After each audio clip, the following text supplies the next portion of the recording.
that was a missed opportunity on Roland Martin's part. When I watched him criticize Charlamagne, he did not explain what the misinformation was. So you're still leaving constituents and voters out of the loop. No, Charlamagne, you actually are part of the problem. And we can name that he is part of the problem. My issue with Martin, though, is that the credibility issue with him is your media company got $350,000 last year from the Harris campaign. I don't think Charlamagne is intentionally spewing disinformation the way that Roland was characterizing it, but even when he played the clip back in the video, he was like, I said the same thing, I just said it different. Actually, no, you didn't. You said something different. We have two people who find themselves to be experts in some way, talking over each other and yelling at each other and pointing the finger. And I think all across the board, though, everybody's going to go to each one of these places for news. It just becomes problematic when we are taking it as a Bible verse. We're taking it as truth. And the conversation that people really latched onto online becomes about which Black people you should listen to, who should have a voice and who should have a platform.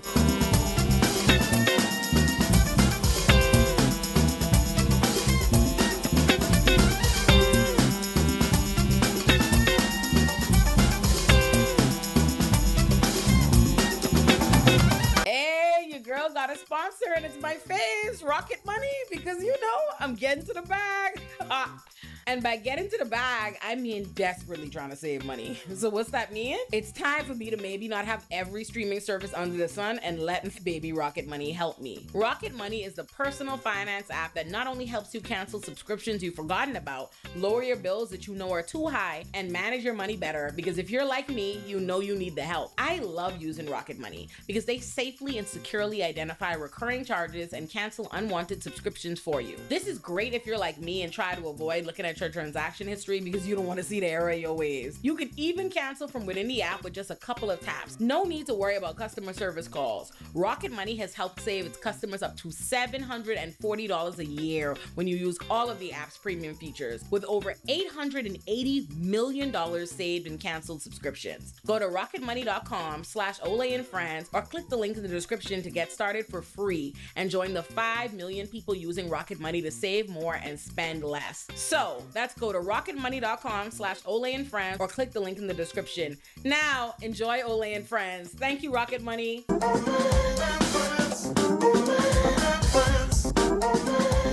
Hello, beautiful Black people. Hello. Hey, friends. Hi. Hi. If you're new here, welcome to Olay and Friends. This is a podcast, not a panel. This isn't academia, and we're not the moral police. Every week, we have friendly, nuanced conversations about the pop culture events of the week with like-minded people who bring different perspectives, and we invite you to be a fly on the wall when we have those conversations. You are not going to agree with everyone, and that's okay. You are not supposed to. But I decide who comes on my show, who returns, and how these conversations happen. Those choices are intentional and not up for debate. Now, let me tell you why I've gathered you here today. Okay, the condensed version is this. Charlamagne was having a conversation at the Breakfast Club about the government shutdown, and he said that the Democrats might as well end the shutdown because basically he said that it was in vain because they're not going to get anything from the Republicans because the Republicans have no reason to budge, that the premiums are set on the affordable the premiums are set and they're going to kick in January regardless. And so he basically felt that they had nothing to get and the Republicans wouldn't budge anyway, so it was on them. Then Roland Martin said on Roland Martin's show, Roland Martin said that this is absolutely idiotic, that Black people should ignore Charlamagne, that Charlamagne is spreading not just misinformation, but disinformation. He argued that Charlamagne is intentionally trying to mislead Black people and get them to give up the fight. And so yeah, and then Charlamagne made him donkey of the day. And so the conversation has become, whether or not people should listen to Charlamagne, but also I think a bigger and more important conversation is focused on the shutdown in and of itself, but to the room. I've been lucky a day. Knock him again. Get him again. Get him again. Donkey of the day. Get him again. No, but but I need to make him donkey of the decade. I have been ducky of the day before, so. You say you've been donkey of the day before, Chico? Then you Ernest, everybody. Then you Ernest. He like to tussle. Ernest, you've been donkey of the day? Yes. Ernest, how did you manage? Ernest, how did you manage donkey of the day? If you know Ernest's history from Twitter, you already know. Through and through. You already know. Ernest, I bet my match. 9 years I ago. bowed my head. 9 years ago. 9 years ago. What did you Wow. do, Ernest? 25. I think I was 24. I was 24. When I called out Justin Timberlake and I got viral for having a Twitter spat with Justin Timberlake, Charlamagne the God was on the wrong side of history, which he's used to being often. And he pretty much was siding and like defending Justin Timberlake at that time, because I was accusing Justin Timberlake of cultural appropriation and what he did to Janet, and basically, was criticizing him about it. And Charlamagne basically took the approach of like talking about like internet outrage and all that kind of stuff. And that was in the midst of council culture before we was like really saying that term, that. But yeah, he pretty much felt like someone like myself who was being very critical of him, and where people like me were just kind of call him out, and he was just basically ass kissing Justin Timberlake, and pretty much said people like myself and others who was criticizing him online and call him out, made us donkey today. So what you're saying is you agree with Roland.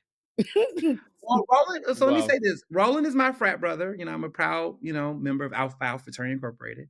But I speak for myself, so I'm not representing the fraternity here. But I think the problem here with both of them, and this is how I want to frame this, because when I first was presented with this prompt, it was like a moral dilemma. You have two individuals who are problematic in this conversation that I don't want to focus on whose point, because I want to focus on a point, but I don't want to say it's their point, because both of their ends of this is in the wrong bad faith. It's almost like asking me, who had the point, Mike Johnson or Marjorie Taylor Greene? And I'm like, I don't really want to say either one of them are right as individuals, because I don't want to go down that rabbit hole, because I know the motivations behind both of them are not good. So it's kind of like, I don't want to frame it as in who had the point, who had the argument, because they didn't own the argument, either argument. And I think it's so important that, in this world where there's misinformation, disinformation, and messengers who are not credible, when you do note that a certain person who's problematic make a good point, people don't just stay with the point, they stay with the person. And then other things that they might be saying and doing on their platforms might get even more validation. So I don't want to frame it on whose point was right and whose point was wrong, because both of them, I think, made some interesting points, but I don't think we should focus on them as a person, because I think they're more interesting and why people may not either want to hear them. Like, I try not to listen to anything Charlamagne the God says, because I do find that he's playing both sides on every side of the fence. And I think there is critique around Roland, because it's almost as if his motivations for critiquing Charlamagne the God is rooted in his own personal political agenda. Like, he's never going to really criticize Democrats as much as some people would like. When you were someone who calls yourself a journalist, right? Because let's say the word journalism. Charlamagne the God is not a journalist. And if he's saying he's a journalist, we should remove whatever notion he has of that. He's barely a media commentator. Mm-hmm. But my issue with Martin, though, is that the credibility issue with him with this is, your media company got $350,000 last year from the Harris campaign. And you didn't choose to disclose that. You didn't do an interview with her. You didn't had all this I won't say propaganda, but campaigning, list biasness that was happening. And yet you didn't disclose that until after campaign finance reports came out. And then you made the argument that Black media is struggling and needs to get support, and who's going to support us. But like, we could say it about anything. We could say it about anything. And in this profession, there's got to be, if you're going to call it journalism, you got to have a certain standard. And I don't think that if you're going to do political coverage, you should be getting money from any political candidate. Mr. Can I just say also, I'm out and unbothered. That's all I'm going to say. I agree with you. Period. I agree with you so much. And I think that the problem that you're kind of like, you're talking about and dancing, not even around, I don't think that you're dancing around, I think you're speaking to it directly, is that both of these parties are speaking for groups. And both of these parties, because they're speaking for groups and they're individuals, they have their own internalized like biases and certain things that like they are going to have to be more transparent with and about in order to make a point or even move the needle in a way that's substantial for all of us. And so when you have these overlapping groups, when it's like, yeah, he's misleading the Black folks. And it's like, okay, well, Black people are not a monolith. But then it's also like, yeah, the Democrats, we need this. But we also see how the Democratic Party has failed Black people as a whole. And like, so you see these two things that are literally butting heads, and then you have two individuals with their own individual ideologies and their own agendas, things to gain. Exactly, they are their own agendas, and that's when things get messy, and that's why it's like you don't want to give points to either side, because are you really fighting for me, or are you fighting for me for yourself?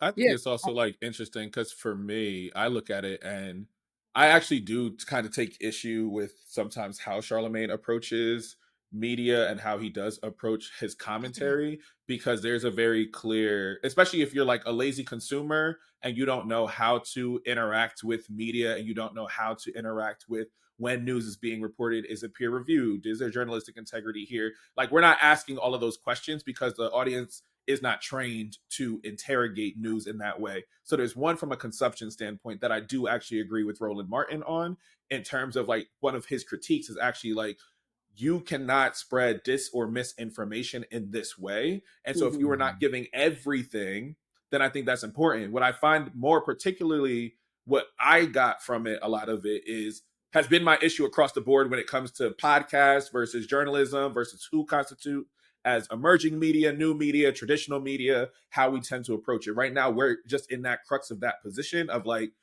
what do we redefine the term of journalism? Do we redefine this term of like how we have to approach this craft? Because of the rise of podcasting becoming one of the most consumed ways that people are gathering their news. So first we want to contextualize it from there. But I think the next piece for me is actually because I do think that we need to have a little bit of a higher standard in terms of those that we are going to who are talking about the news. And so, yes, if I'm talking about a level of credibility, I might put Roland Martin over a Charlamagne the God when it comes to like, who am I going to in this dynamic? Yeah. And I think what is a much more compelling argument is, what is the role? And more so, like, I observe Charlamagne's role. I observe how even Call Her Daddy podcast. I observe how the Joe Budden podcast, and how we look at so many of these spaces that have platforms but aren't necessarily experts in what they're talking about, because they're talking around commentary overall. And so for me, what makes more sense, and what I think Mehdi Hassan actually got to the crux of it, is like, no, Charlamagne, you actually are part of the problem.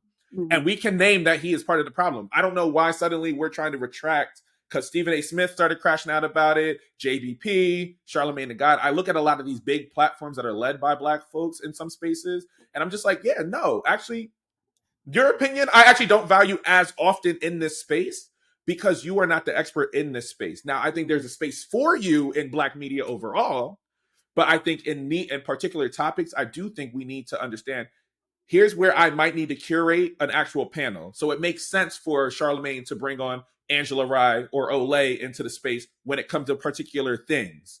So if you have a platform, so I think that's where I want to make sure that there are spaces where, did he get it right sometimes? Cool. But do I think you still have a responsibility overall not to posit yourself as the expert? Yeah. Yes, I think you have to name that piece out loud, and then curate where you can have somebody come in and actually be able to fact check and be able to have much more of an objective opinion, or be able to build the capacity of your things. Now, I understand it's a business, and so sometimes you're just like, we're going to do what we got to do, because I'm not beholden to the same standards of the FCC and journalistic integrity. But that's where I'm kind of at for right now, in terms of at least thinking around how we consume media. I think in this particular instance, Charlamagne, I think in this particular instance, Roland Martin's reaction was a little bit disproportionate.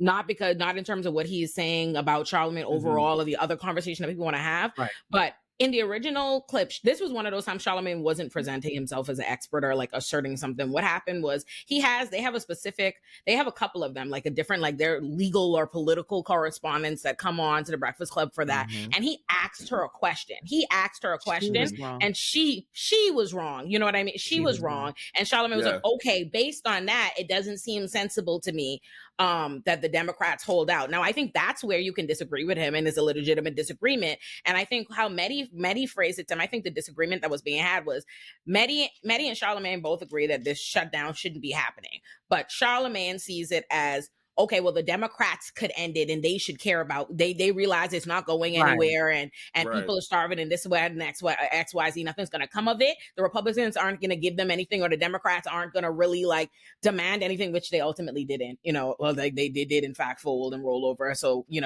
there is that. So he's saying, oh, y'all might as well wrap this up because people are suffering. And Mehdi is saying it's unreasonable. Republicans are who in charge. This is Republicans' government. You're Right. basically by framing it that way, you're leaning into the Republicans framing. And if you see the emails Donald Trump's administration was sending out being like, this government shutdown is caused by the woke Democrats and because they blah, blah, blah, blah, blah, you're leaning into this Republican idea that the reason they're starving and all this suffering and all these things are happening because of the shutdown is the fault of the Democrats for not budging when in fact it's the Republicans. And Charlamagne is of the mindset that tomato, what never opened the government. That's where Charlamagne, because y'all ain't gonna do anything. So that's the disagreement that they were having. What I will say is in Roland's response, and I mean no disrespect to Roland, no disrespect to Charlamagne. I have no personal whatever, and I think I think a conversation you get bogged down in which Black person should be able to talk and say whatever is probably not the most productive, especially when in actuality, I'm like, here, we're talking as though like Charlamagne or Roland, like Charlamagne is the, the bad guy here trying to, when in actuality, you should be focused on these political bodies and who's in government and what they're doing or whatever with the shutdowns. But I said it to say, it is true. I think people can do what they want with their platforms and have their own political agenda. So I'm not criticizing Roland for being the diehard Democrat that he is. I'm not criticizing Roland for being passionate about wanting to get Kamala in office. But it is, in fact, that is the camp that does not want anything that could be perceived as in any way perceived as a criticism of the Democrats. And so that is what the ire is there when it's like, you're an idiot. No one listened to him. This is just information, yada, yada, yada. Like that venom to Charlamagne's like Claire Access lady, she told him the wrong thing or whatever, is steeped in what Ernest is talking about. The amount of, and I'm not even saying, I'm not calling it, because I'm not even necessarily critiquing the financial investment that they get from, I agree with Ernest on disclosure, that you need to disclose things and it's how they did it and it only coming out after campaign finance. What I will say is, I believe that I believe that Roland is the diehard Democrat that he presents that he is, and he takes the money because he is, not necessarily that they're making him, switch up his belief. But that still requires you to have a certain level of transparency. And I think that he's motivated in a lot of his criticisms when people say anything that's perceived as a criticism of the Democrats. And I think that's what we were seeing there. And in this particular instance, Charlamagne, by comparison to Roland's "We love the blue, everything blue, blue, blue, blue, blue," Charlamagne and them are people who will go and platform everybody, whether I like it or not. And can I jump in here? Because I think you're hitting something that I'm really interested in. And I first, I think, give me some latitude here. We need to name what was inaccurate. I think that's really important because that was a missed opportunity on Roland Martin's part. When I watched him criticize Charlamagne, he did not explain what the misinformation was. So you're still leaving constituents and voters out of the loop. And so I just want to be clear that the subsidies that Democrats are wanting the Republicans to fund, right? Charlamagne's guest and Charlamagne kind of agreed was that they were under the impression that the healthcare premiums were already skyrocketing. When in fact, you get a 60-day notice for what is to come January 1 in 2026. Okay, so they're getting these notices based off of the fact that these subsidies are going to expire. Now, if the Republicans decide to fund these subsidies, the insurance companies are not going to turn away any free money from the government. So they will send you another letter saying, switching things up, and they're going to have to scramble to reduce premiums and to change them. And I think that's a really big point. And I think that's not included in the big, beautiful bill as Charlamagne and the guests were insinuating. The big, beautiful bill limits people's access to these programs. So I think that's incredibly important. And I'm saying that because, again, I'm more interested in, I understand Charlamagne is far more conservative than my poor little heart is. Roland Martin is more dedicated to the Democrats than I am. Fine. And I will say, Olay, I agree with you. The campaign funding, it should be disclosed, but there is an argument to be had around we need to find funding for independent media and independent Black media. And so then we're damned if we do, damned if we don't, right? So it's a tricky thing, but we need to be transparent. But with that said, I will say that I'm so disappointed in Roland Martin, who I have great respect for, who is an elder who, I'll be honest, if an elder, I'm from a time where if an elder said nobody listened to her, she's an idiot, I'm going to pause and look in the mirror. That is not what's happening with some of our brothers and sisters. They're doubling down. And so for me, I'm just like, generally, I'm taking it out of Roland Martin and Charlamagne. When we are faced with these types of political, or not, he's not a political figure, these people who have huge media platforms that we need to utilize because we are in the fight for our lives as human beings, right? We know the value of the Breakfast Club. We know the value, unfortunately, of Charlamagne's microphone because it reaches people. Whether we agree with it or not, he has an audience that we need to reach, right? There are brothers and sisters, fine. I really feel like there opportunity. What would happen if there was a conversation around, hey, I heard this on your show, and I think that your guest led you the wrong way. Here's some additional information. I would love to come on and explain this to your audience. Hey, what kind of support do you need?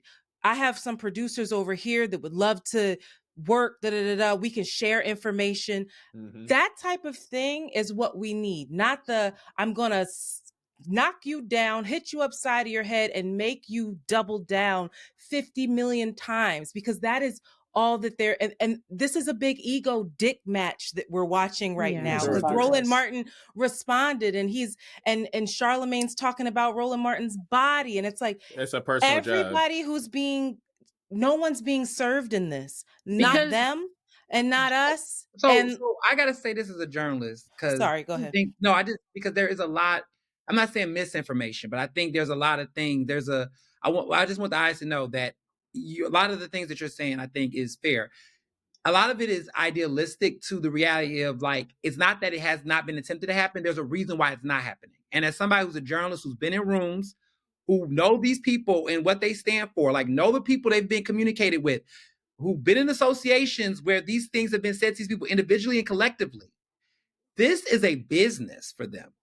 And I think we need to separate journalism from media, because that's been my biggest pet peeve. And I'm hearing this conversation from different folks, is that journalism has a standard of ethics that does not waver or change no matter what you do, where you at, where you work, and how you work. There is standards, right? And so I think what we need to be clear of is that what is frustrating about this conversation between Roland and Charlamagne is that it really shouldn't even be a conversation between them, but the state of the business and the erosion of the ethics is what has now reduced people into roles they should not be. But even what you just said is more nourishing than what we heard from Roland Martin or Charlamagne. But there's a reason why, though, right? And this is the problem, is because what my job is as a journalist is to inform. It's to inform people. It is to give you the information. For these people, it has become a brand. It has become an identity that's rooted in capitalism and greed that is not necessarily based in information alone. The information portal is part of the hustle, but it's not the only hustle. My hustle as a journalist is to just simply inform and give you information. Their hustle is so many other things. And so what we're seeing here, and this is what you were saying earlier, there's a reason why Roland did what he did and Charlamagne did what he did. They don't treat the public as an audience to inform and educate. They're treating them as fans, as a base, as supporters. They got different identities, and how you appeal to those people is not necessarily by giving them just straight facts and information. It is simply making them be pit against the other to create an audience and a market and a niche for yourself. Because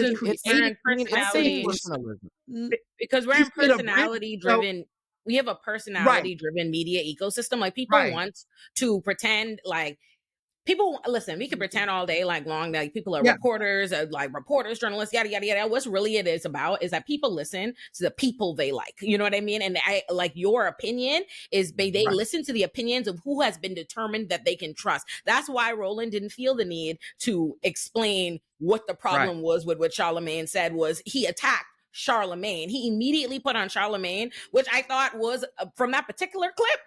I was like, he accused them. He said it's not misinformation, it's different for disinformation. Charlamagne is intentionally targeting Black voters, and in that particular instant, Charlamagne just was wrong on the facts because the person that he trusted to be the expert in the room told him the wrong thing. But even in that, in that moment, though, yes, to everybody's saying, and because what we're looking at is two people who we go to for different types of information for whatever. Charlamagne has at one point, not in the last 4 years, but like even 2018, 2017, he's been somebody, hold on, Ernest, he's been somebody who has been in the mix of politics. He had his own, I think, short political show not too long ago. But even before that, he was dabbling in being a face of or a voice for politics in that time for the millennials or for what Charlamagne was to come. is. I think that is a thing we gotta acknowledge. And I don't mind that. It didn't get there, but now he's in the business of on the Breakfast Club bringing both parties to have conversations. We see that all the time. I don't think everybody should be platformed, but at the same time, how they function over there is, we should hear everybody's parts or whatever. He doesn't have to be far left or far right or whatever. But what I do see here is the misinformation, right, that was given. You are so right, Antoinette. It should have been a conversation. While Roland was screaming on the mic, he liked to do that. He liked to do that a lot. And sometimes I'm like, I respect him as well as a journalist. And in journalism school, Roland Martin was that guy. He was one of the few Black faces that we seen on CNN until he was gone, and he was still respected within journalism back in the days. And I still respect him today for that. But I also... Well, I do not like a lot of the things that Charlamagne say or do in these days. I'm the one when I was living in New York, used to be outside, couldn't wait to take a picture with Charlamagne up at the radio station. Like those were the days. So I respected all ends of what media was in entertainment or, in news and being unbiased or how people were receiving it, right? But in this particular situation, it was the conversations online was ridiculous. And it was Charlamagne and Roland Martin, their responses to each other, which were problematic, which sent the internet into a frenzy. And I'm like, okay, outside of that, y'all, we got to understand what Charlamagne was trying to say. He's mixing a couple of things. It's why the government shut down and whether it should have happened faster or things like that. Those should have been the conversations. And Roland Martin on his channel should have clocked the misinformation and said the person on your show was wrong. And that's why you're giving that information, Charlamagne. So here's the bit that you need. I think this is where you're getting it wrong. And then Charlamagne's response, with the donkey of the day was still doubling down as what he said. And I'm like, hey, you still had somebody that gave you wrong information, my guy. So he was saying that maybe he didn't explain it or over explain it. Maybe he didn't go into that. But I'm like, no, I think what the issue is, what we're talking about right now is the shutdown. We understand that they did roll over. Democrats, they rolled over and didn't we know that. But the information as well, there's eight people. And I think that's an important part they're not talking about because, not for nothing, in Roland's, in all of this, what Roland was really mad about is that Charlamagne was taking away from the little bit of credit, the little bit of good thing that Democrats was getting credit for a second. Oh, y'all holding out. We're shocked. And Charlamagne is taken away from that by making it repackaging it as a bad thing, as they're the reason that there's this government shutdown. So that's what Roland's ire is about. And I think that can be a legitimate ire, but that ire, I think, requires you to have to acknowledge when the Democrats did in fact roll over and not do the thing. Wait, do you think? No, I'm saying now that they're going back and forth just in this personal thing about each other. Acknowledgement. I'm saying, for starters, I just want to say something. You saying, Rebecca, do you really I want people to understand how radio works, a little bit like how these medium platforms work. These guests don't get chosen out of thin air. Guests don't come on shows and make mistakes. If you actually vet some of these experts, right, who are brought on these platforms, it's bias, right? It's confirmation bias. People bring certain people on to say the things that can elevate and amplify their own personal bias, right? The types of experts they bring on, right? They have a history of doing it on the Breakfast Club where they bring people on that will entertain the notions and ideas that they have. And the issue is that when you have no one in there to fact check or vet any of that information themselves, then it does lead to a larger conversation where you're person you might be already beefing with will capitalize and pounce on that. That's what's happening in these situations. None of these people are actually doing any journalism. I just hate the fact that So I and I'm not agree. journalist, So you but asked this is you. information that impacts people's lives. So And I I think the agree. problem is they're using that as an opportunity. They're using it as an opportunity to speak to certain other people's biases outside of the facts alone. It's not really about, like, let's be really clear. Charlamagne is the contrarian. His goal is to make his identity and brand be the person that's going to always have the contrarian point of view. He knew what he was doing in the framing of critiquing the Democrats. He wants to look like he's going to be the guy who takes the opposite end. And he's going to always pivot that way because remember, he interviewed Kamala Harris like 2 weeks ago on her book tour. So then people started saying, oh, you're a softie. So he's always going to play both sides to make himself look like he's in the middle when he really isn't. But he's going to perform that way to get a certain audience and a base of people to listen to him. So like I was saying, he when he first began years and years ago, like I said, years and years ago, not when he first began, but years ago, because he's been in this game for a while, he was leaning more left in the content, and they were leaning on him because he was one of the bigger voices at the time to give us something when it came to politics. And then that quickly shifted, and like he became somebody, if you want to label him a contrarian, but somebody who was more in the middle, unbiased, and when he would bring. But I will say, with the people that come, I've seen where, especially when people are at that level, sometimes it's like they will vet who comes in and lean on some of their stories, but also or their rhetoric or their how they think, but also when some things is like, okay, we're just going to bring them in. I'm going to ask the expert the questions. I'm just going to have these questions to ask the expert. There's nothing that I really need to say. I'm going to get these questions off and then we're going to move on. He got misinformation from this person and he thought that he was validated in his point, and that was enough, and he continued on with that, and that was where the problem was. The expert was actually not an expert, and whoever booked her to come in, that was the issue, and we're seeing a lot of that booking now. Mehdi Hassan is not you're not booking Mehdi Hassan because we think Mehdi Hassan is going to agree with Charlamagne. Right. I mean, so like, I also want to say, right, Charlamagne is somebody there's I'll go. I also want to say, like, I think there's this just broader dynamic of like entertainment being like a source for political information, and like that's not I don't think that's not necessarily the Breakfast Club's like plight to carry necessarily. I think, and I think Rebecca said it earlier, like media literacy is really important, and I think there's a big lapse in that. I think, I definitely agree. I don't think Charlamagne is intentionally spewing disinformation the way that Roland was characterizing it, but even when he played the clip back in the video, right? Like he was like, I said the same thing, I just said it different. Actually, no, you didn't. You said something different. And that changes the way that people are looking at like the purpose and strategy behind the government shutdown. And so to me, it was like, okay, this is not necessarily correct. And the Democrats did kind of fold. And I think the way for people to become educated on that is not necessarily watching The Breakfast Club. But again, I think it's like a broader lack of distinction between, this is an like Saturday Night Live has presidential people come on there all the time. That's not the medium you go to for like education on that. And I think, that line is just become increasingly blurred with like social media and the way that journalism has been restricted. I wanted to hop in real quick just so we don't move on too fast, because I know it's going to be so far in the rearview mirror in a second. But when I've listened to all of you guys talk, what I've been hearing is us like literally naming the problem, but not necessarily leaning into the solution. But to summarize, it feels like, so what I wrote, because I was taking little notes over here, is basically that like all media is based in, look at us, I love us for real.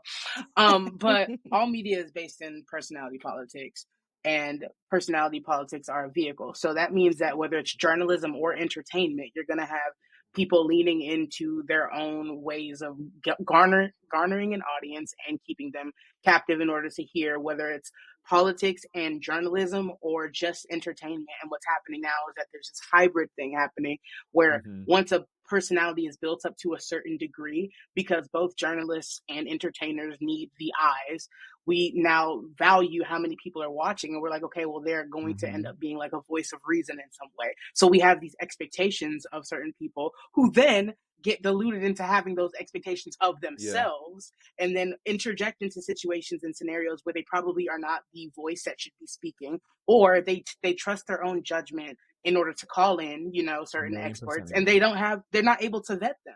And so when it goes to media literacy, we're asking literacy of an audience, or they're feigning as though they're asking literacy of an audience when they themselves do not have that background in order to present it to an audience in the first place. And so we have two people who find themselves to be experts in some way, talking over each other and yelling at each other and pointing the finger, when in actuality, if we really boil it down to what it is, it's just two people wanting attention and not even to make it like petty, like, oh, I just want people looking at me, but there's something to be gained there with having the majority of people on your side. And when you can discredit one person, all the people who are now disillusioned with that person come over to you, and you think that you're doing the right thing and you're becoming a vehicle, when it just ends up being fodder for not, like, it's for nothing. It's for literally to gain nothing. And we run each other over, and that's what's happening here. There was a clear opportunity for Roland to do something that was actually what's the word I'm looking for? Nourishing, helpful. Yes, Charlamagne, which I think leans into. Okay. Oh, I'll let you, Dr. Marquise. Oh no, go. Okay. Oh, my bad. Go ahead. I think what's important here is, first of all, yes, there was the lady gave the wrong information initially on the Breakfast Club, but I think Charlamagne's position would not have changed on what he was, because based on the conversation that we heard with Mehdi, his problem was twofold. It's not just that.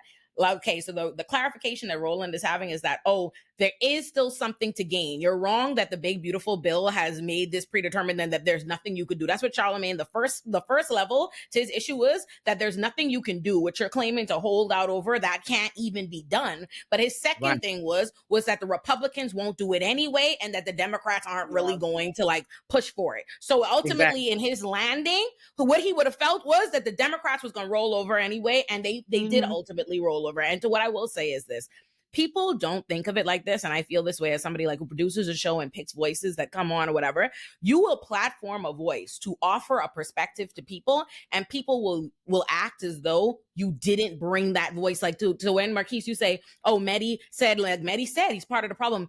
He's platforming Mehdi to allow that to be heard. He is allowing for people to critique him in his own house and say that is wrong. Like, he sat up there, he let Mehdi tell him that Breakfast Club interviews do not come out, they're not live. They're recorded the day before. If he wanted to, he could hold shit, he could edit shit, he could whatever. He's bringing these people to come and check him and put that there. So it wasn't an unwillingness. In this instance, this was not an example of Charlamagne's unwillingness to be wrong or to like assert something or to allow other voices to be heard. Roland attacked him as a person and said, like, and I think like a larger conversation, I guess I want to have, in a conversation that people really latched onto online, becomes about which Black people you should listen to, who should have a voice and who should have a platform. That's my point with the personality politics comment. That's literally my point.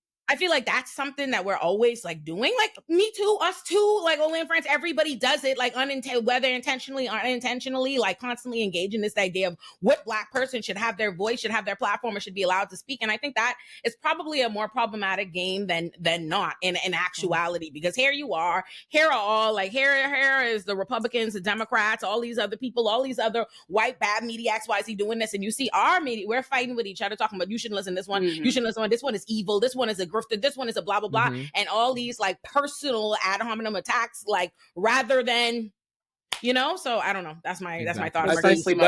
But that actually, for me, I maybe I have a little bit more of the controversial opinion about that, but I actually do believe we need to start in some spaces like elevating the experts in these spaces, because I think everybody in media got a participation trophy, if I'm going to be honest about it.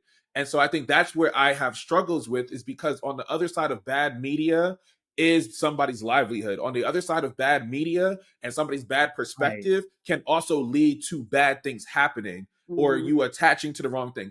Because a couple years ago, we wouldn't be having this conversation in this way, because we understand Andrew Tate ain't shit. We understand that Kevin Samuels ain't shit. We understand that these big podcast or big media platforms, yes, they are lending voice to somebody and a perspective, but it doesn't always necessarily mean it's a perspective that's going to be useful, because we saw that they latched on to the loneliness of men. They latched on to the insecurities of these Black men. They were able to latch on in a particular kind of way. But so do you I see do how this understand.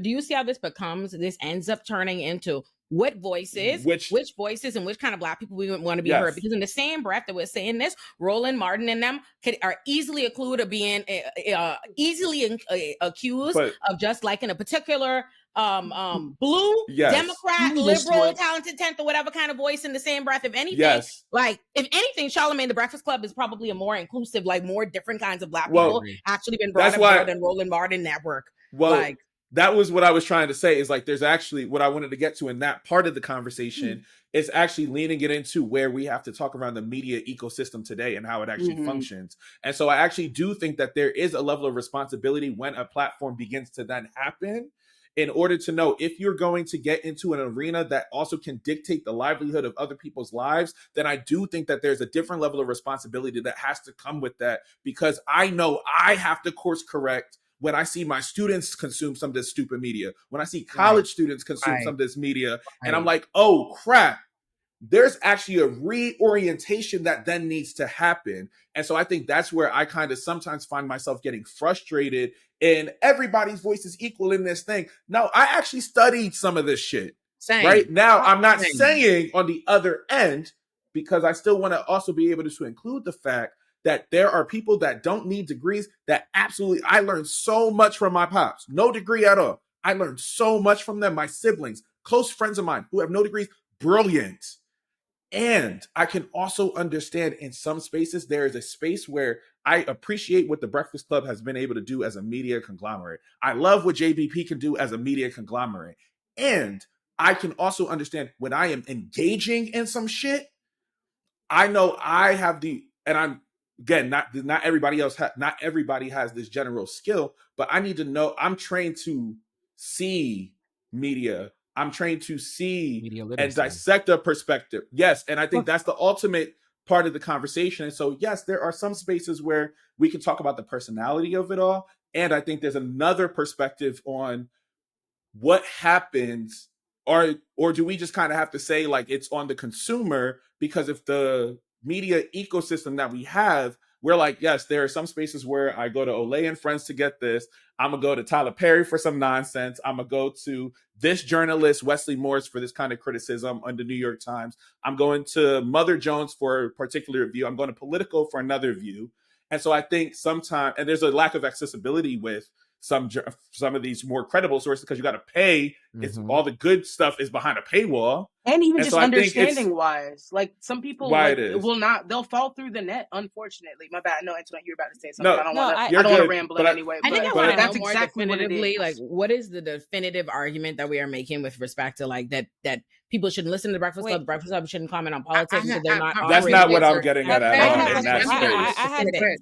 But I don't know that that's a fair question, because like Marquise, you just said we all know that Kevin Samuels ain't shit. We don't all know that. No. Yes, we don't all know that. Correct. And it's really important that we recognize the fact that everyone's reality and everyone's truth, especially right now, is incredibly different. So while I have certain standards and I want to see certain information out there in the world, that is not, my standards are not the same, or I shouldn't say standards, my qualifiers are not the same as everyone else. And so it's a dangerous question to ask, of like, whose voice should be platformed and whose shouldn't, because who is making that decision? Who gets to determine whose voice is valuable? Who gets to determine who gets to determine who the expert is? You know, if we want to talk about experts, some people are going to say, well, Van Jones is an expert. Some people are going to say Chris Cuomo is an expert. Some people are going to say Scott Jennings is an expert. Do we on this panel actually agree with that? I personally do not. And and then the other thing is that we have to, I'll leave it there because I have it written down. I'll come back to the Charlamagne thing because I don't want to present this like I'm giving him bail, because I do think that everyone, if they built their platform or they have their platform, they deserve to have their platform. But that does not mean that you don't have accountability and you are not, or that you are not, we don't demand that you do some self-reflection. But this other topic is more important, of like, who gets to decide whose voice is valuable? And Antoinette, like I do want to name, like, I do agree with you in that space. I also, my qualifier was, when you enter an arena that also can dictate the outcomes of other folks, That's what my question doesn't my change. concern. My question doesn't change because guess what? Again, what you think versus what somebody else thinks are going to be two completely different things. So that gets you real close to state-run media. That gets you real close to this legacy-run media bullshit that we're dealing with right now. So it's a slippery slope. Yeah, it's a slippery we slope. are already there. That we are already there. Yeah. And I think that's been frustrating because I'm hearing, like, I have spent 15 years of my career trying to be an alternative source. And I think the problem that I'm landing in, and what I think people fail to ignore, is that we're really comparing butter knives to steak knives. Is that the Olay and Friends is not the same space or proximity or capacity of Charlamagne the God. Or Breakfast Club. Let's talk about corporate media and the role that corporate media plays. I'm not saying it was. I'm saying that when we talk about who can say whose voices, what I'm saying is that there is a level of amplification. I think for me, what I've learned is I'm not comparing, I'm assessing. And I think that's the problem that we don't do enough, is that I'm not comparing as much as I'm assessing, right? The issue is with corporate media, right? The power of corporate media is that they're the ones that are amplifying and platforming certain voices at a disproportionate rate of alternative options and alternatives for the community. And so what I find that's been interesting is that in this corporate media game to which people are getting access, right? Charlamagne the God, The Breakfast Club, iHeart, all of that. If he didn't have all of that, we probably would not be talking about him the same exact way that we do, right? Roland Martin, the reason why he's able to amplify is because he had a level of credibility and visibility through CNN first before he got the millions to then do his own media company. If he just tried to do it off the grip without that, it wouldn't be the case. But when we look about some of this, this is just my experience. But when we look at some of these problematic figures that are creating these podcasts that do not have the education or the expertise to talk about the issues they want, but want to provide their opinions, a lot of them are being platformed on similar other media platforms that are not coming from journalistic sources and expertise.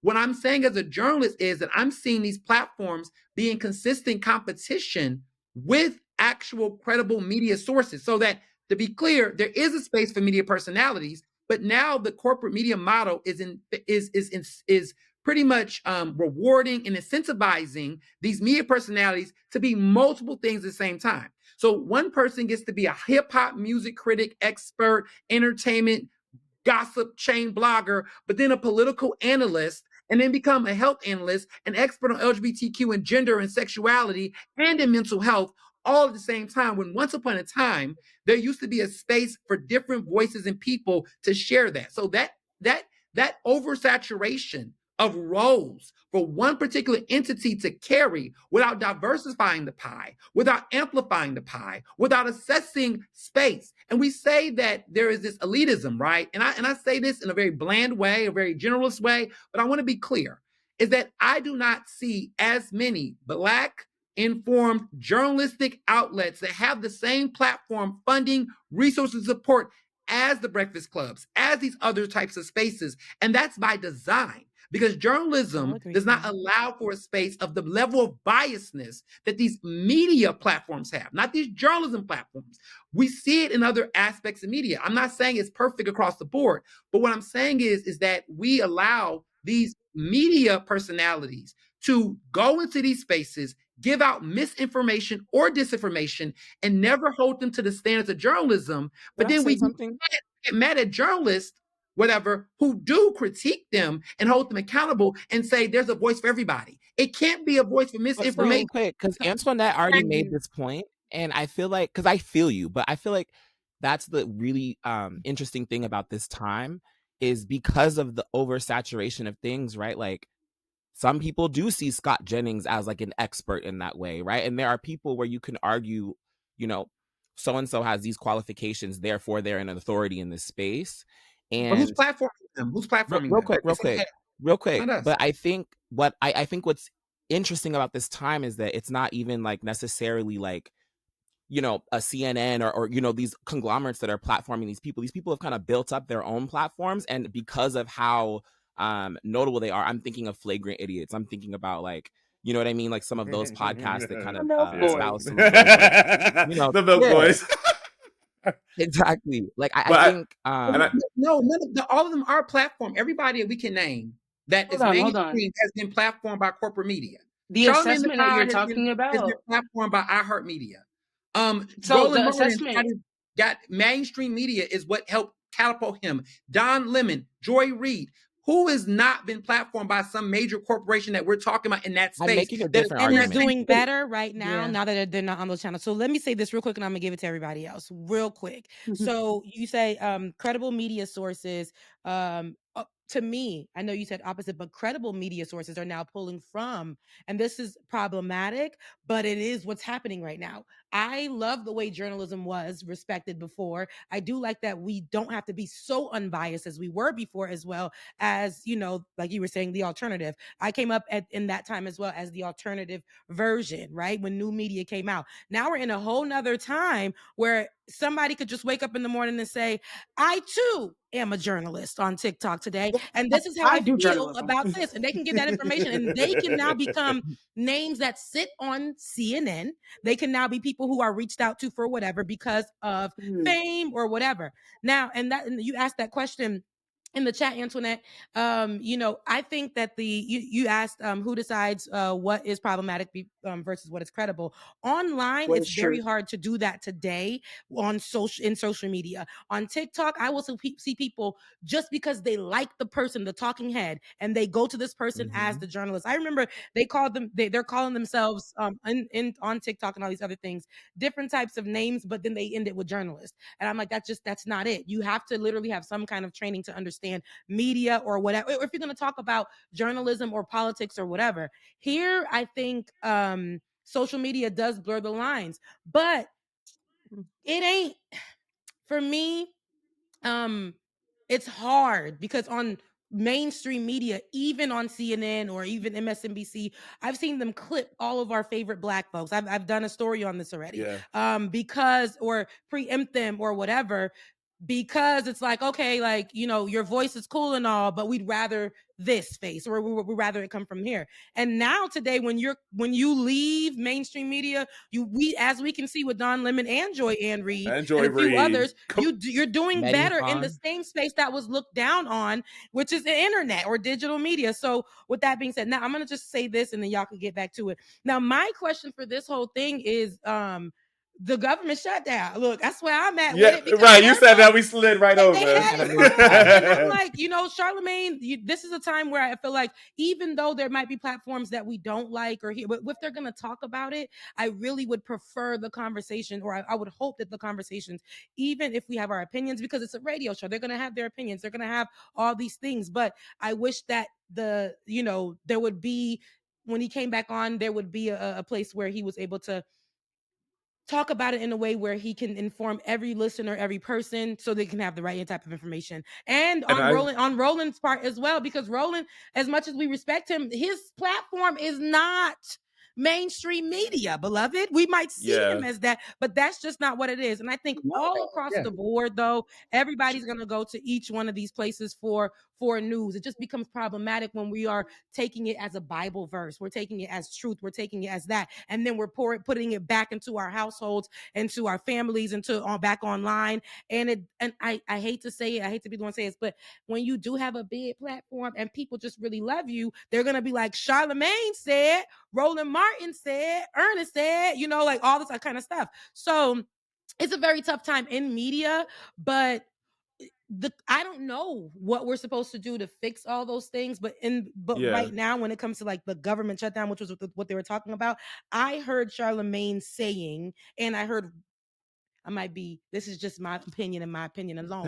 Assessment. Come on, girl. We got it. Like basically Charlamagne saying, like, I hear my fans or the callers calling in and telling me how this is hard for them. So can we just stop the government shutdown? And then you got Roland saying, nah, Dems gotta hold it down. We've been looking crazy all this time, and we can't be doing this. And you don't understand that the Democrats are supposed to hold it down. We can't just roll over because there are other things that they're fighting for, holding out for. This is a form of protest. And so I'm thinking, like, it's these two fights or these conversations that I think matter, but they're just nobody's willing to really center it and have a conversation or a solution or a resolution to it. And I was gonna say, Rebecca, what I love what you were able to do there, especially was trying to talk. I'm so sorry. Oh, my bad, girl. No, you good, girl. No, it's okay because I'm like wrapping it back up in my mind. Y'all got ADHD, Okay, so I'm raising my hand. I'd be like, let me get it off real quick because I'm forget. Nah, you it's good. still here, but I'll let you get your shit off.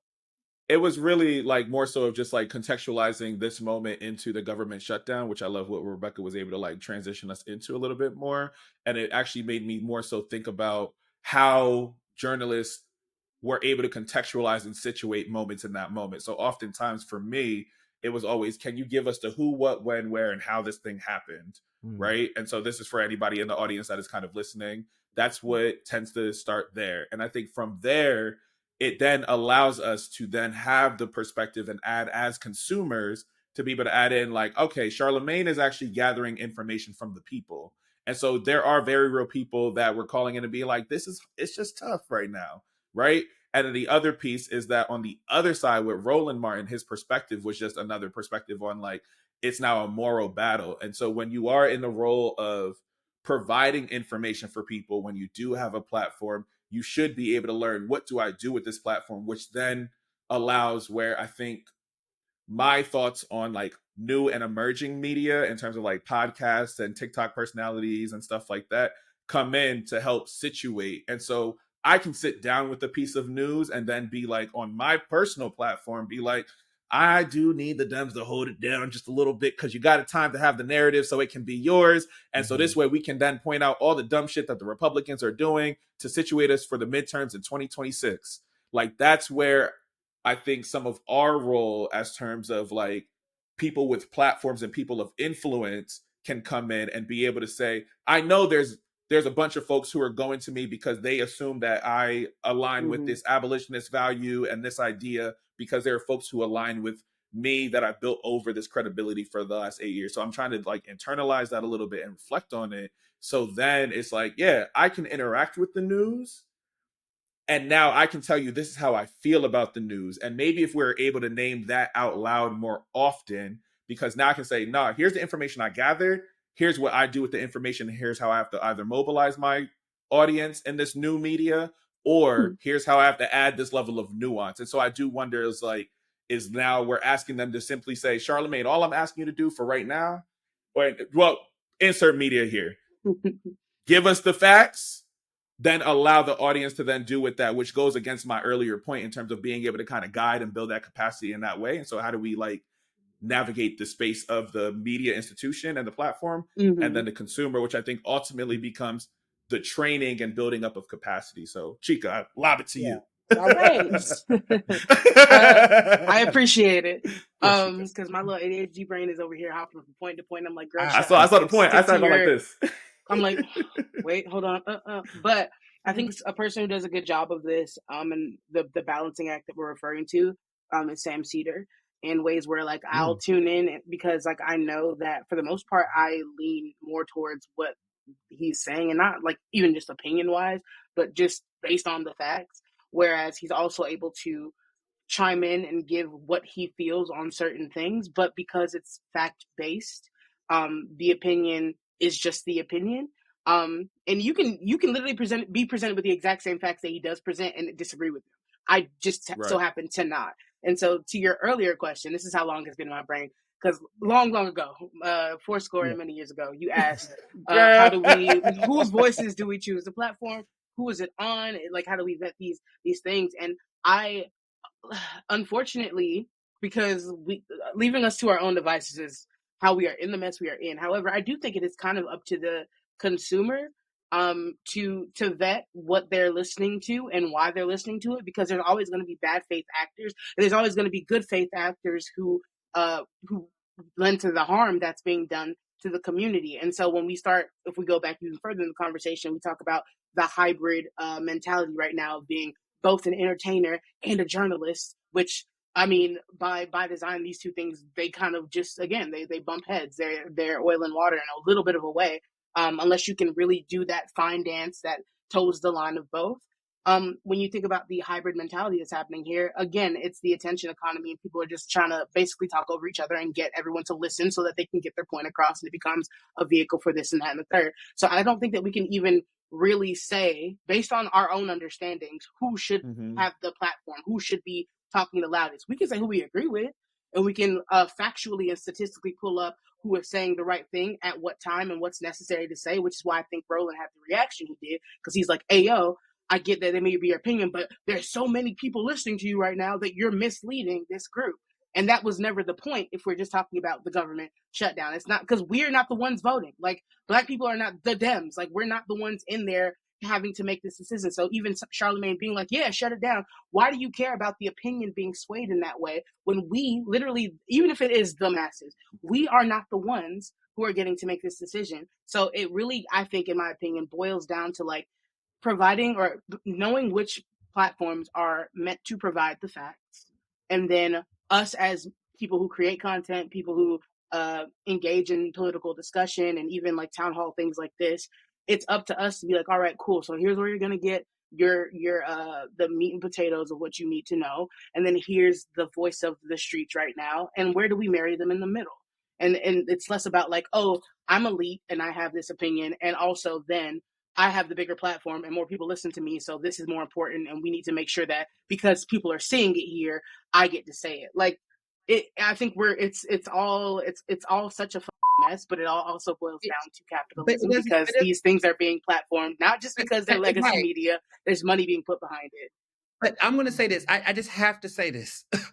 It doesn't have to be this complicated. And I think the reason why it is complicated is because some people, and I'm not saying you all in this panel, but some people are in denial about what these things are because they are scared to get their feelings hurt, right?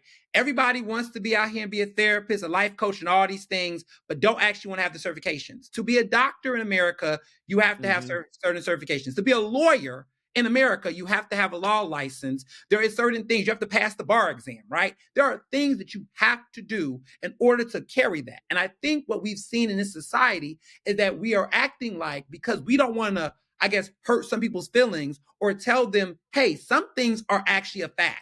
We have started to act like everything is ambiguous, including the state. I think you're missing my point, because these two things. I'm not talking about the point. Let me land.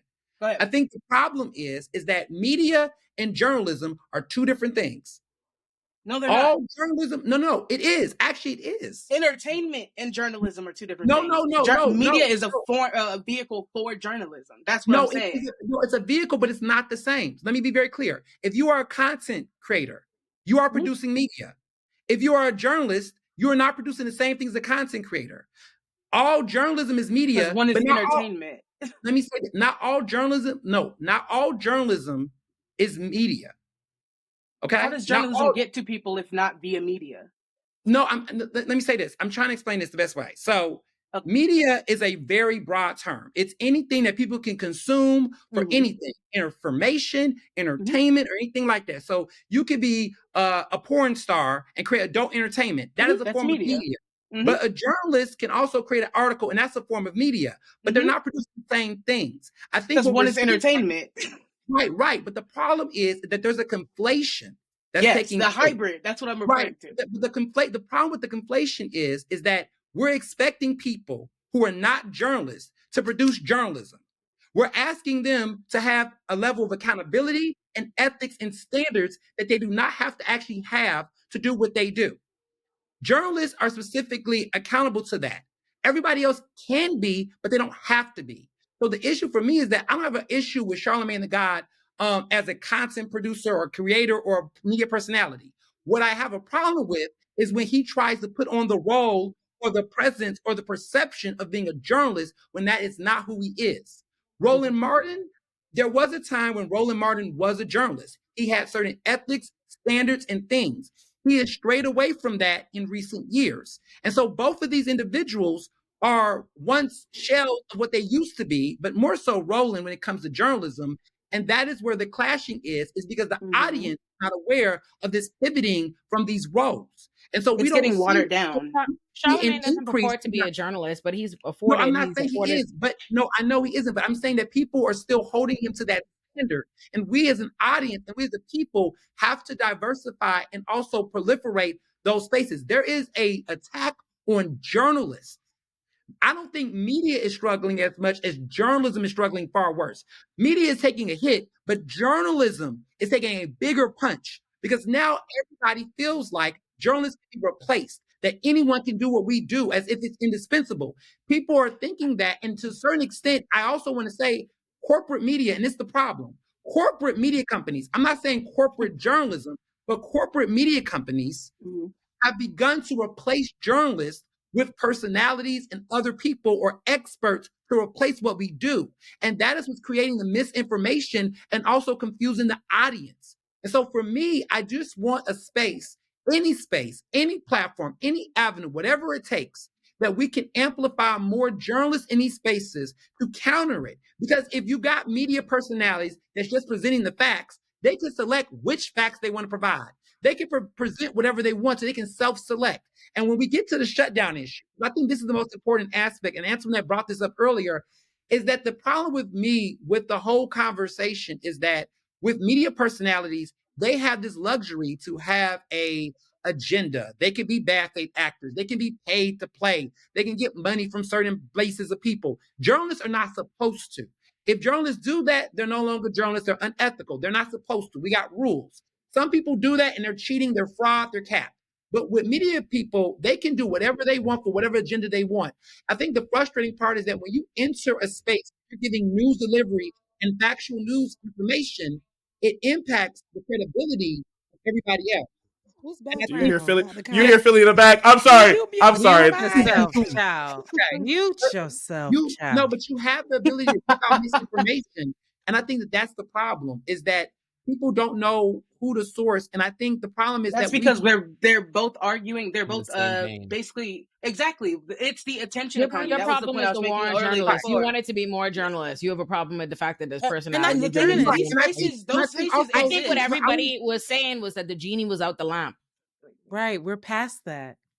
Yes, they're not following these standards. But I'm not going to choose to go to the journalists because right now the reason that corporate media, like you're saying, and like legacy media is choosing those voices is because that's what's going to get pushed. That's what's going to bring in the eyes. And so what you're saying is absolutely correct. We need to be able to find a space where it is journalism and we platform these things. But because in order to platform journalism and entertainment, the Venn diagram then becomes the eyes and it's the attention. And so people are going to lean more towards this bullshit entertainment politics rather than just journalism. I get that, but the problem is that no, I'm telling you what we do.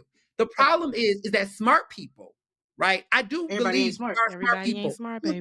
Everybody ain't smart. I know that, but we continue. But we're in a space, right, with people like us that have these platforms that know folks. I'm asking you all. It starts by the smart folks that need to avoid the interest. I'm so disappointed in the pick-me journalists. I got to call them out. The pick-me scholars, the pick-me researchers. I am disgusted because the problem is that there was a time, and it can still be, I still believe in it. I still have some faith to a certain degree that the problem is that everybody is trying to divorce themselves from the accountability that they know is true.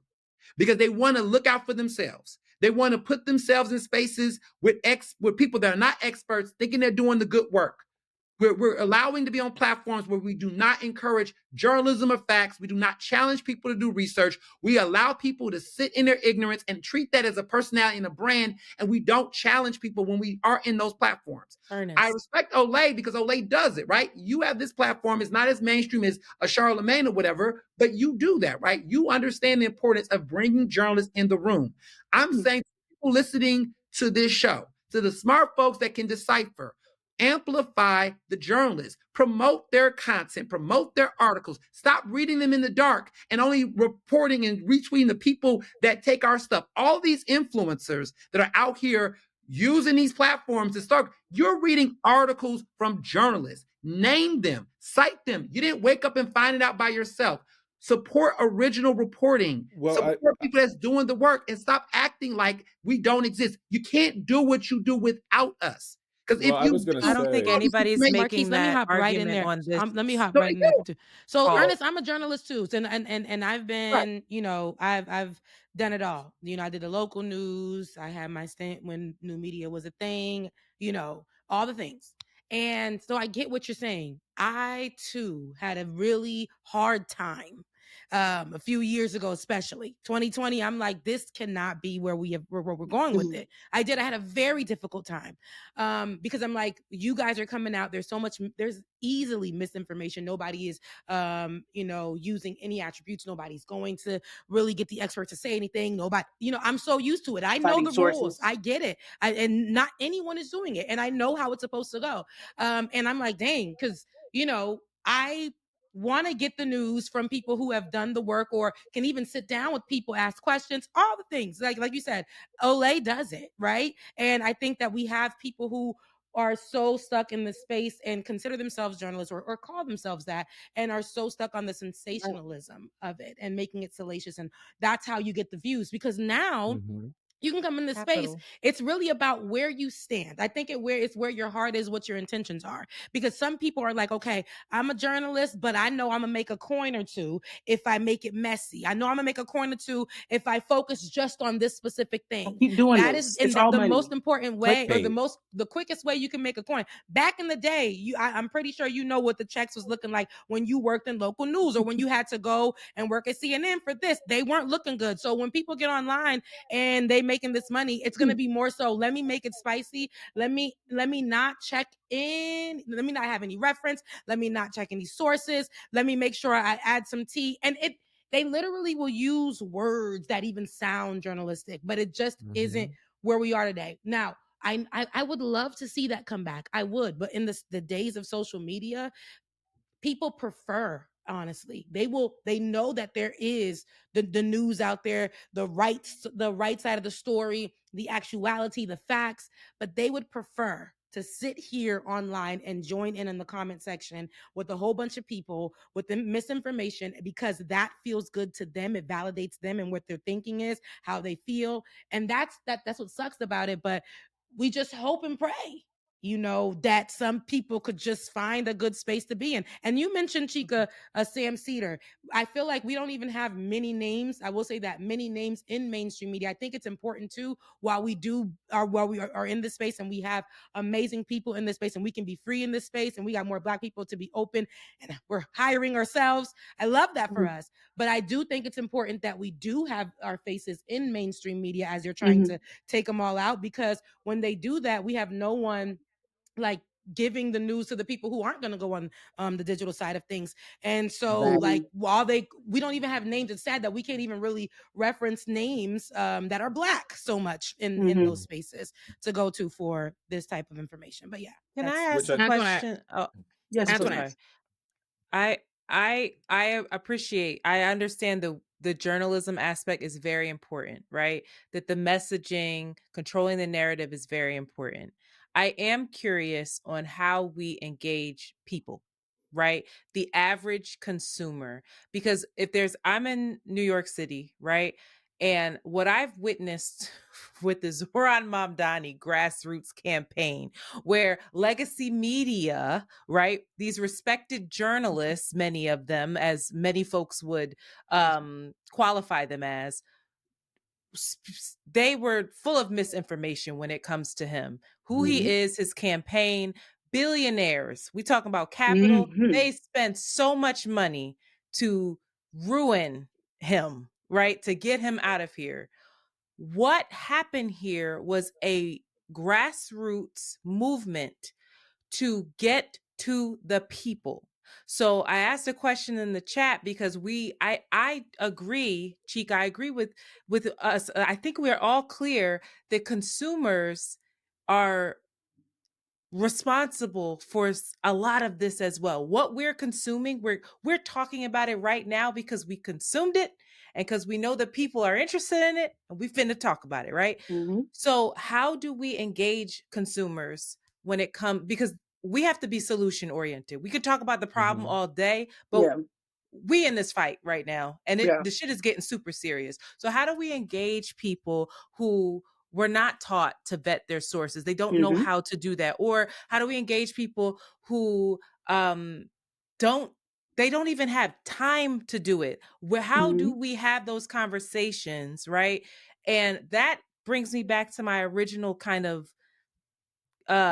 point here, was that like the Breakfast Club has folks that we need to reach. Mm-hmm. They have folks that are valuable constituents, valuable folks. And Ernest, you can make that face, but you don't know why these people are, I don't know why, but you've been doing it all night. So it's very confusing to come up here and talk and then you're making faces all night.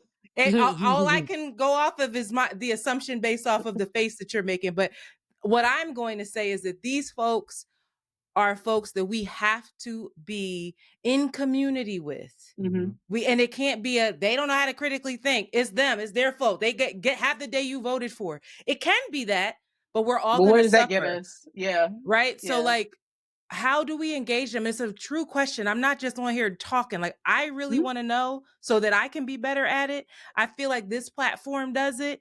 But like, even like the idea, Olay, and I know that you hate it, that this is, and you've changed your intro to like, this is not academia. This is not a panel. We talking, right? Because there is, when we start to speak about these things, there is like, people can check out because they don't feel included. So how are we engaging folks? Like I'm really asking that question. I wanted to just answer it. Wait, hold on, Marquise, real quick. Okay. Marquise and Ernest. Yeah. Okay. Marquise and Ernest. I saw his hand up. I know how that feels. Okay. No, you're all good. I got you. I put my finger on my nose. My bad. No, but I really do appreciate that question because it's something I had to do specifically, like as an English teacher. I have to teach my students on how to look at. We had to look at DBQs. We have to look at like, here are multiple sources. How do you develop? Right. Okay. Throw that back. Right. Mm-hmm. But in reality, you actually do take that because there's document-based evidence and questions, right? So we have to actually look at what is being presented to us. How do we then craft an argument around there? And that's oftentimes, I look at somebody like Rebecca's platform. I love what she's able to do, especially from the YouTube series. So when we are thinking around how journalism had to transition into new media and have to blend it in a really responsible way, or Laura Nadi Productions does a really, really great job of that. I love what Around the Way Curls does when we are able to like see what Antoinette and Shanti are both thinking in that space, because it gives us the perspective after placing the news in front of us. What I love what Rebecca does is because it does take her skills as a journalist, but she knows how to deliver it in a way that is still compelling, that gives people that space. So those are examples that you can use right away in terms of how we engage with media and how we gauge on perspective and learn to be like, oh, I really like what Antoinette said here, but I really appreciate how Shanti was able to add this nuance. Now, what I talk around a little bit more when it comes to capacity building for young people, and even my neighbors, to be honest, like I'm still a trusted voice that a lot of folks in my locus of control and people that I engage with outside of just like the digital space, they're just like, yo, Keith, I appreciate what you said. Now, how do I begin to build? How did you get here? Right. And so there are folks where I'm just like, yeah, just come with me to one of the working families parties situations, or hey, like I'm having this conversation in this coffee shop over here, or hey, I'm set up on this campus, so if you want to come chill, like I will talk for 10 hours over a cup of coffee in a coffee store. But because of it being where you meet them where they are at, and you allow that space for the questions and the insecurity to kind of happen. Now, granted, not everybody has that disposition, but Antoinette, I hope it kind of gives you a little bit more of a runway when we are kind of talking around like, one, how do you engage in different media for different purposes? And when you are able to present, give them different modes of perspective, and then allow them to kind of come to that own conclusion. And what I learned to do is, honestly, it was a conversation in an Uber driver I had, where he was like, yo, I don't know about these, at least I got these Trump checks, da da da da da. And I was just like, but do you know actually where this started? And so it's a little uncomfortable because people don't like to be told that they're wrong and their own disposition of being wrong. But sometimes that locus of like that green is the comfort space and the echo chamber, that yellow is like, now, Olay, you made me think a little different about this thing. I don't know how I feel about it because I got to wrestle with some shit and take a little time for it. But you do build up that capacity. And I think we have to teach people how to like live in that uncomfortable space. And that's where folks actually struggle with, is that yellow zone of like, oh, this is new information. I don't know how to necessarily wrestle with it. But if I hear it or verify in other spaces or try to figure out like, how do I do this slow drip? Because the reality is it is a slow drip, because the culture will then shift the more that they hear folks talking about it. That's how I got to my politic, was going through news and digital media and the grapevine and all these other platforms that were with Black intellectuals. And I was like, oh, the more I'm hearing this, the more that I'm reading and seeing where these come from, I then can take multiple media formats to then articulate my own politics. So I know that's very long-winded, but I hope that process of my own thinking made sense on how you can maybe create a framework for like when you engage in talking with media, when we talk about media literacy, when we're also talking around like how we get onto a platform like Olay and Friends and say, cool, we have 7 different perspectives. And now the first part of the conversation was all around like the intent of media, the role of it, who counters as what, a little bit about that government shutdown, but then the ultimate question is like, how do we build capacity? And so I hope that got a little bit. Stop what you're doing and listen up. You just watched a video on one of my channels, but the Illuminati-verse is huge, and I want to tell you what everything is and how to find it. The Illuminati-verse has 6 channels. On the YouTube homepage of any one of those channels, every single channel in the Illuminati-verse is featured at the bottom of the page, so you can always easily find them, okay? Remember I said that. Don't say I ain't tell you how to find it. Subscribe to my main channel, Illuminati, to find my Illuminati productions, which are my long-form video essays, and also all of my backlog of content. Subscribe to my second love child, Illuminati Pop, for my weekly video essays analyzing my favorite TV and movie shows and characters. Illuminati Pop also has its own Patreon where you get all of those videos uncensored. Subscribe to my channel, Olay and Friends, for my podcast, Olay and Friends. New episodes of Olay and Friends come out every Sunday at 1 p.m. Eastern. Subscribe to Olay and Chill for new episodes of my podcast, Olay and Chill, every Tuesday at 1 p.m. Eastern. And also, both Olay and Friends and Olay and Chill are both available on streaming platforms like Spotify. Subscribe to Illuminati Bites if you want my takes, but you don't have an hour to spend. Subscribe to Illuminati Politics for my political analysis and my State of the Union type addresses on my show O Squared. And last but not least, subscribe to my Substack Illuminati for my written work.